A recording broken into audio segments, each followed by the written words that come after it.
이 사교육 시장의 일타 강사들께서 대학의 위기를 거론했다. 수능 체계는 오래 가지 못한다. 서울대 나와도 백수 많다. 대학이 밥벌이하는 시대는 지났다. 이렇게 단언을 했다고 합니다. 대학은 붕괴하는. 왜 그러냐면 교양교육은 당연히 조금 전에 말씀하신 그런 거 저는 찬성합니다. 근데 우리 사회에서 문제는 대학 모델이 너무 한 가지라는 거예요. 아까 그렇죠, 이야기한 것처럼 그렇죠. 한국에서는 모든 대학들이 미국의 연구 중심 대학을 표방합니다. 백화점식으로 학과들 다 갖고 있고 그렇지. 그다음에 교수들도 전부 다 논문 써야 돼요. 미국 연구 중심 대학처럼 논문으로 업적 평가받고 논문 업적으로 뽑고 그래서 이게 참 문제가 됩니다. 이게 너무 일색화돼 있는 게. 근데 사실은 대학도 그래서 제가 아까 대학은 그런 식의 연구 중심 대학이나 아니면 옛날에 진리의상업탑 말고도 다른 모델들이 있다. 그러니까 예를 들면 아까 교양도 그런 모델이고 또 하나는 이 평생교육기관으로서 우리가 대학이라는 걸 생각해 볼 필요가 있거든요. 김대중 정부 때 평생교육에 대한 법이 처음 만들어진 다음에 지금도 한국 사회에서 중요한 그 초중고 대학 공교육 말고 별도의 하나의 프로세스로 사람 평생 공부해야 돼. 네. 이게 이 시대의 경쟁력이야 이렇게 말을 하는데 꼭 경쟁력 차원인만이 아니고 경쟁력 더하기 우리가 살아가면서 배움 자체의 기쁨을 느낄 수가 있어요. 그다음에 그거로부터 사실은 그렇게 목적 없이 공부하다가 그게 의외로 돈이 되기도 해요. 네. 그런데 문제는 뭐냐면 지금 평생교육이라고 하는 것이 많은 경우에 실제로는 예를 들면 지역의 도서관이라든지 각종 평생학습센터라든지 이런 식의 쉽게 말하면 충분한 교육 인프라를 갖지 못한 곳들에서 이루어집니다. 그래서 이게 달리 이야기하면 또 하나는 우리가 지방소멸 얘기하잖아요. 지방소멸에서 중요한 것 중에 핵심 중에 하나는 기업이고 기업이 없더라 일자리가 없다고 또 하나가 대학이라는 겁니다. 맞습니다. 아주 쉽게 말하면 소위 말하는 선진국들을 보면 소위 좋은 대학이 전국에 골고루 분포합니다. 그렇죠. 네. 일본만 해도 그렇습니다. 일본은 엄청나게 세계적으로 수도권 집중이 심한 나라 중에 하나인데 일본만 해도 사실은 지방마다 좋은 대학들이 많아요. 그러니까 우리는 지금 지방은 망해도 좋아 이런 식의 추세 아닙니까? 이거는 그래서 기업과 대학은 사실은 두 바퀴 마차의 두 바퀴 같은 거거든요. 근데 여기서 이런 것도 좋은 대학 더하기 또 하나는 우리가 살다 보면 어느 순간 자기가 재교육을 받고 싶은 생각이 들 때가 있어요. 근데 인생의 전환 이런 거 저희 많이 하지만 이 수명도 길어지면서 이럴 때 사실은 예를 들면 지금처럼 수능 쳐서 다시 대학 들어가라 그러면 이건 굉장한 낭비예요. 이런 방식으로 대학을 들어가는 건 필요한 지식들이 있습니다. 근데 그거를 가르쳐 주기에 대학만큼 좋은 인프라는 없어요. 이런 식으로 사실은 제가 생각할 때는 아까 말한 연구 중심 대학도 필요하고 그다음에 지방에도 필요하다는 겁니다. 그다음에 또 하나는 교양대학도 필요하고 다시 또 하나는 평생학습기관으로서의 대학도 필요합니다. 이런 모델들을 좀 다양하게 구성하면서 각각의 대학들이 지역사회 그리고 우리 전체 사회에 기여할 수 있게 해줘야 되는데 문제는 80%가 사립이에요. 그렇죠. 그렇죠. 이게 그래서 이 대학들 자기들이 안 하겠다고 그러면 어떻게 할 수가 없어요. 교육부 지원을 끊어버리면 되지 않을까? 그래서 사실은 이게 이제 정부가 우리나라 그리고 사실 국민들이 사립이라고 의지를 가져야 보기도 됩니다. 힘들지. 거의 교육부 지원으로 먹고 사는 다 대학이 먹고 얼마나 살죠. 많은데. 근데 문제는 지금 현재 시점에서 볼 때는 교육부에서 지금 대학 평가하잖아요. 평가해가지고 지금 구조조정을 유도를 하고 있는데 아주 간단히 제가 뭐 좀 거칠게 말하겠습니다. 잘하는 대학에 더 몰아주고 그렇죠. 잘 못하는 대학은 퇴출시키겠다라는 식이거든요. 이거는 결과적으로 말하면 대학 사유라. 지금의 기득권 구조를 더 강화하겠다라는 근데 거죠. 잘하고 못한다라는 게 이제 기준이 뭐냐가 또 중요해지는 거죠. 그렇죠. 네. 그죠? 뭐 취업률이나 이렇게 돼버리면 그렇죠. 예. 그래서 맞습니다. 예. 결국은 대학이 공공성은 더 악화되는 방향입니다. 그러니까 쉽게 말하면 우리가 공공의 재원은 덜 들이면서 거의 안 들이면서 하려고 하다 보니 이런 문제가 벌어지는 거죠. 알겠습니다. 좀 마무리를 해야 되는데 아까도 이제 김만곤 박사도 잠깐 그 말씀했는데 수업 시간에 입사 시험 문제 풀기 뭐 이런 용어를 그러니까 다수의 학생과 학부모들은 대학을 뭐냐면 취업을 위해서 반드시 거쳐야 되는 취업을 위한 유리한 조건을 창출해 들어갈 수 있는 결국은 그래서 어떤 졸업장애로 취업 보증 수표가 되는 것을 바라고 명문대 이렇게 목을 거는 현상이 좀 나타나고 있는데 근데 아까 이제 제가 발제하면서 이른바 사교육 시장의 일타 강사님들이 하신 말씀 보면 이제는 그것도 안 먹히는 시대다. 안 먹히지. 자 그러면 대학의 입장과 교수의 입장이 아니라 그럼 학생의 입장에서 어떻게 할 것이냐고 사실은 그게 되게 중요한 문제거든요.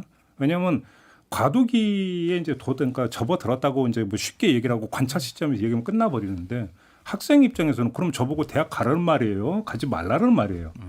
사실 이렇게 물어보면 답이 없죠. 그래서 제 주변에서 이런 사람이 있어요. 자, 뜻한 바 있어 저 대학 안 가겠습니다. 대신 대학교 4년 등록금을 저한테 주세요. 카페 차리겠습니다.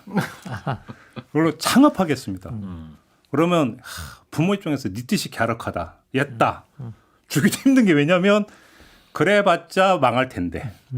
예를 들어서 뭐 임대료 등싸리 하다가 몇 달 못 버티고 망할 텐데. 망할 게 눈에 보이는데 네가 꼭 그 길을 가야 되느냐. 또 이게 부모 심정일 수도 있는 거죠. 어떡하란 말이냐.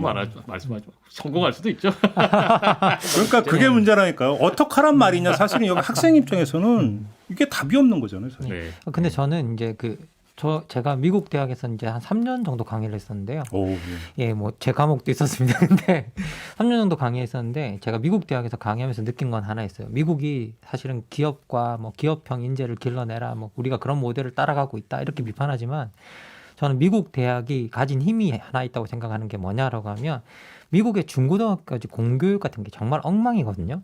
아 그렇습니다. 예, 정말 엉망입니다. 근데 그 학생들이 이렇게 학교에 들어와서 처음에 이제 대학에 들어왔을 때 그 1학년 학생들하고 수업을 해보면 되게 곤란한 경우가 있어요. 이거 하나 에피소드인데 제가 수업 시간에 플라톤을 읽혔거든요. 당연히 정치사상을 하니까. 근데 학생 한 명이 플라톤은 왜 이렇게 시대에 안 맞는 소리를 하냐는 거예요. 플라톤이 누군지를 모르는구나. 예, 그러니까요. 예. 그래서 제가 그 순간 이거 플라톤이 누군지 모르는 거 아니야? 라는 생각이 들어서 갑자기 애들한테 손을 들라고 그랬어요. 여기 플라톤 모르는 사람 했더니 3분의 1 정도 손을 들더라고요. 예, 플라톤 모른다고 들더라고요. 그래서 이제 우리나라에서는 있을 수가 없는 일이라고 저 나름대로 생각이 다 이름은 들어보고 이게 어느 시대의 사람이라는 정도는 그렇죠. 다 아는데 그런데 미국 대학은 그런 애들을 받아서 되게 멀쩡한 애들로 만들어서 내보내요. 예. 그래요? 예, 나갈 때 그 친구들이 되게 멀쩡하게 졸업해요. 이건 아마 거기서 교육을 해보신 분들이라면 다 실감을 하실 겁니다. 저는 그게 뭐가 있느냐? 미국 교육이 뭐라 그래도 교양 교육이 바탕이 돼 있어요. 이거는 전 전폭 100% 공감합니다. 저도 한번 예전에 정말 놀랬던 적이 있는데요.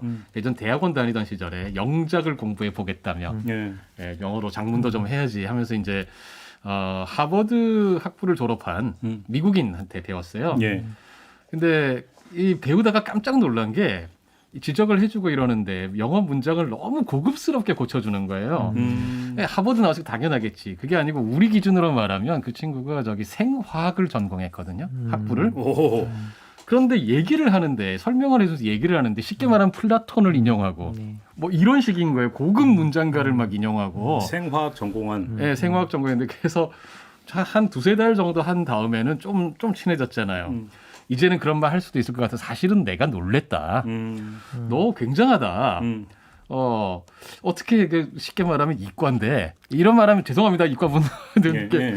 이과 친구인데 이렇게 고급스럽게 얘기를 하고 막 인용하는 게 그런 거냐 그랬더니 1, 2학년 동안에는 교양만 들었고 전공도 정하지 않았다. 그리고 자기는 그래서 그리스 철학 들었고 뭘 들었고 어쩌고 저쩌고 들은 게 다 그런 거를 들었더라고요. 3학년 올라가면서 뭘로 졸업할까 할 때 생화학으로 졸업하자 해서 그렇게 결정을 하고 해서 졸업했기 때문에 1, 2학년 동안에는 온통 들은 게 다 이런 거예요.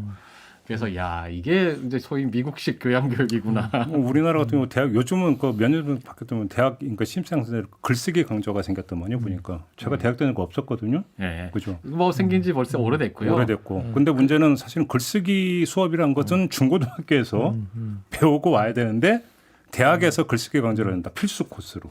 근데 이게 저도 제가 디자인 학교에서 학생들을 또 가르친 적이 있었거든요. 근데 거기 디자인 학교 정치학을 가르쳤어요. 그런데 갑자기 그 디인한테 전화를 받았을 때, 그 강의 오퍼를 받았을 때, 브릭스 컨트리에 대해서 가르쳐 줄 수 있느냐? 브라질, 러시아, 뭐 인디아, 뭐 이런 데 가르쳐 줄 수 있느냐? 그래서, 근데 거기 전체했던 미국, 제가 그때도 여전히 미국이 적응을 못한 거죠. 아니, 거기 근데 디자인 스쿨 아니냐고. 그랬더니 우리 디자이너들이 세계적인 어떤 그런 국가들이 거기에 가장 넓은 마켓이고 그 국가의 역사와 문화와 이런 걸 알아야 거기에 맞게 마케팅도 하고 디자인도 한다고 우리가 그런 걸 가르쳐야 된다고 그렇게 이야기를 하더라고요.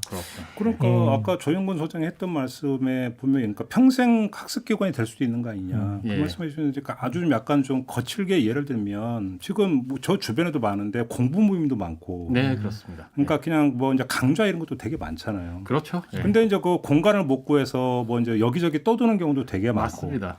근데 그 지역에는 대학의 인프라를 인적인 그렇죠. 물적인 그 인프라를 활용하면 되는 거잖아요, 네, 사실은. 맞습니다. 예. 근데 괜히 이제 그 그냥 그 어깨에 뽕 들어가 가지고 맞습니다. 예.